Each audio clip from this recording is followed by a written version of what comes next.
Irrational Confidence Podcast.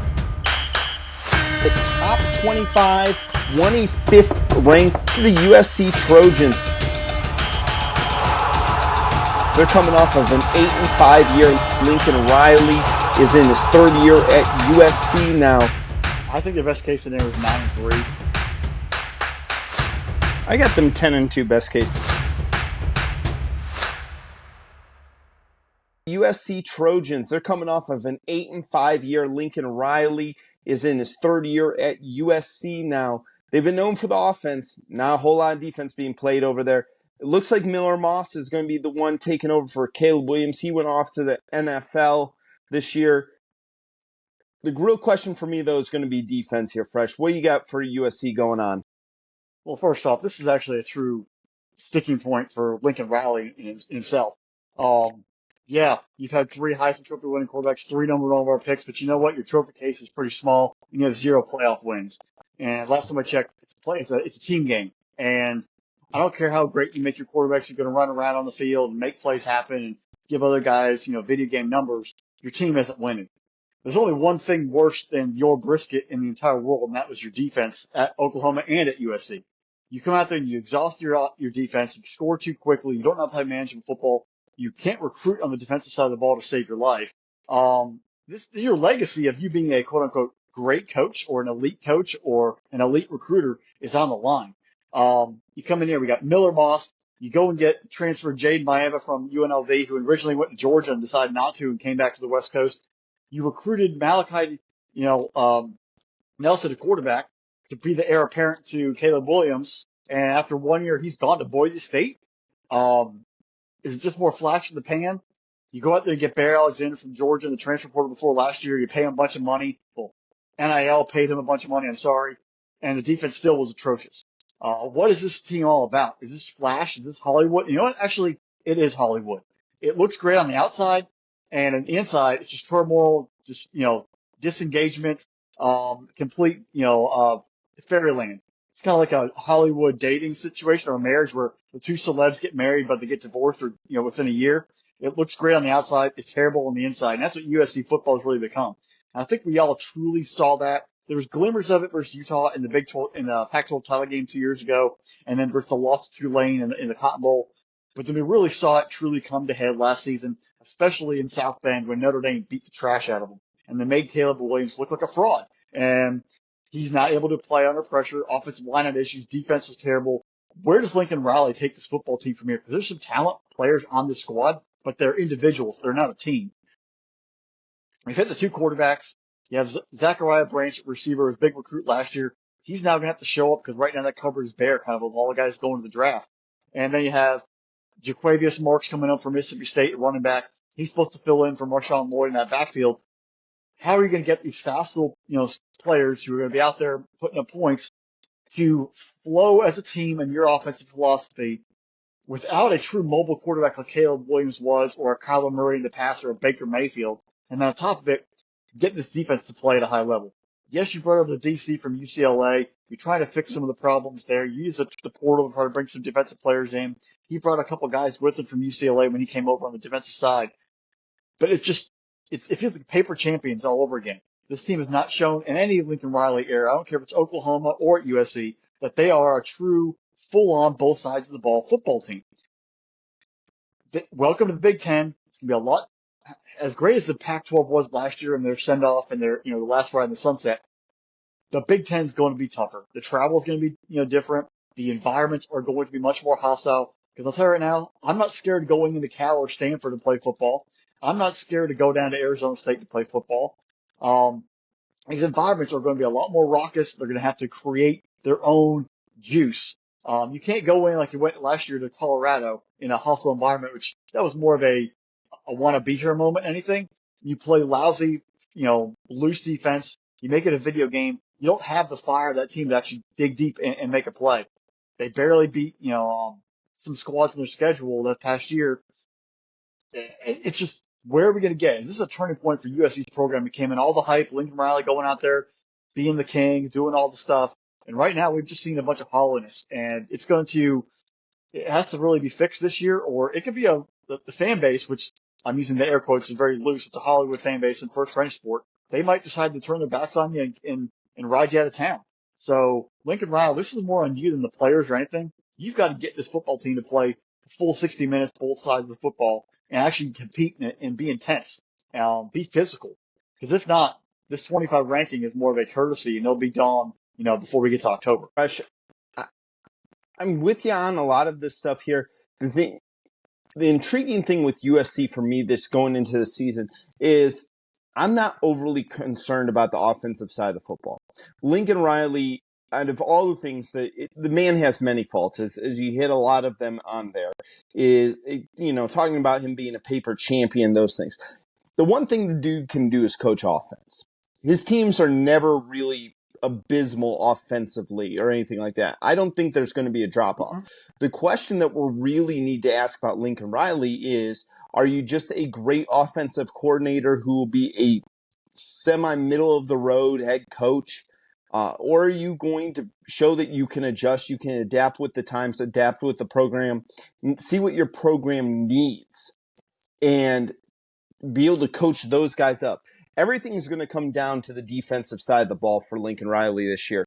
If he does not make substantial, and I mean substantial improvements on the defensive side of the football, this season is going to get ugly quick, fast, and in a hurry for them because, yeah, the competition's going up a little bit for them. They're facing a little more difficult environments, and we're going to talk about here their schedule there because both of us kind of talked about one area that we looked at. But again, it's going to really be noticed week 1 in Las Vegas against LSU. Both teams are going to come in. Both were well known last year for high-powered offense and very underwhelming defenses. We're going to learn a lot about USC and LSU. We'll talk about them later, but we're going to learn a lot about USC's defense. Did the changes work? Because they went into the offseason knowing their faults. They return a good chunk of their defense this year. I don't know if that's like a good thing or a bad thing. Ain't a good thing. Sometimes, you like to say like, hey, this guy grew up or what have you, but I just don't know. I don't know. And there's been different situations where you add same players, you change the voice in the room and they do get better. But again, it's going to come down to defense. They got to show that they can hold a team under. They got to be able to win games 17-14. They got to be able to win games 21-13. Games where you're going to be in a shootout, especially with this type of schedule and with all of them traveling across country. One name, if I am going to talk on the offensive side of the ball, the one name that I'm interested to watch, and a lot of people are really loving this kid, I don't even remember talking about him a lot last year, was Marks, the transfer that's going to be out there in USC. This also concerns me because what else is USC known for? They're known for great running backs. You take a look at the list of great running backs to play at USC, and they're all homegrown talent out there in Southern California. This is the second year in the row they've had to really dip into the transfer portal to bring in their starting running back here. That's not USC football. That's concerning to me. I want to see them develop a kid. I know that they got what's his name? Byron over there. That's the kid that is coming in on the transfer, or that's a sophomore, I believe, that played very, very well in their spring game. And again, Brian Jackson. Thank you. That's the name I was looking for real quick there. But I need to see USC be able to run the football really, really well, especially with Miller Moss. I know it looked great in a bowl game, but again, we're talking about a meaningless bowl game last year. Caleb Williams is gone. You're going to show me run the football, play defense? Hey, welcome to the Big Ten. You can be successful. I think Maeva actually might end up becoming the starting quarterback when it's all said and done at the end because he has that mobility that Lincoln Riley's theme with Caleb or Kyler or Baker. Moss in that one bowl game, that's great. It was a bowl game that nobody cared about. I think my Edwards starting experience at UNLV is going to have a little wrinkle, and they're going to be seeing more of him as the season goes on, which I think will help the running game and help the overall team. Yeah. All right, Fresh, what do you got their toughest stretch being? I mean, they bookend with LSU and Notre Dame, so that's going to be a tough, beginning and start and end of the season. But I look at it at Michigan, host Wisconsin, at Minnesota, host Penn State September 21st through October 12th. And you kind of look at it, you got to travel to Ann Arbor, go back home, travel to Minneapolis, St. Paul, go back home. And on top of that Penn State game, after that, you got a trip to Maryland. So there's the cross country travel is going to become something that is going to wear and tear on this football team because you are now flying for anyone who's actually done an LA to, DC or an LA to Jacksonville or LA to Orlando or LA to Atlanta. It's a long flight. You get, jet lag. It takes a little bit going one way or the other to get your body readjusted.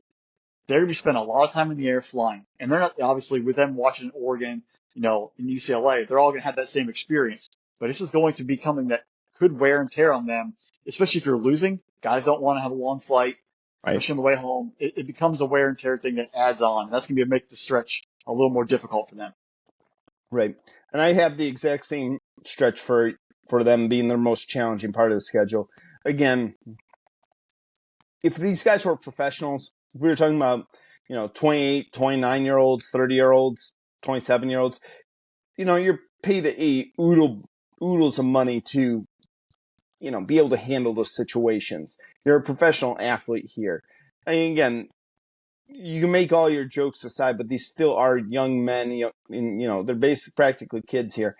And those things do hit kids harder than adults do because you don't know how to adapt to that level of travel and the emotion that goes into a game here. I think it's going to be a difficult thing. Again, I'm very tuned in for the game against LSU to see defensively, but also again going into the big house. It's a different environment to play in. I can't remember the last time USC has played in Ann Arbor, if they ever have. I don't necessarily know if they ever have been to Ann Arbor. I'm sure we'll be able to find that information somewhere. But I don't know, man. I'm gonna hedge my bets on this one. I'm gonna say worst case scenario for this team because I do think there's a lot of winnable games on their schedule just by shaking off the rust and getting on the field. I'll say worst case scenario, they're 7-5. But again, I think their best case scenario is still only 10-2. I think their best case scenario is 9-3. Yeah, I don't see them beating Notre Dame or LSU, and they're going to trip up somewhere in the middle of the season. But right, their lowest is 7-5. I think that there's too much talent to. They're going to beat the Marylands and the Rutgers. They'll beat Minnesota. Like there's wins on that schedule. So 7-5 is the worst. 9-3 is the best, and they'll go from there. And then if they are 7-5 though, that's where Lincoln Riley, that heat will start being turned up. Of you came here, we're paying this money. We didn't. If we wanted 7-5, we would have kept Clay Helton. Because honestly, if you look at the numbers, through the same right. amount of games, Clay Helton has a better record and has a Pac-12 title. Nothing there on the other end for Lincoln Riley.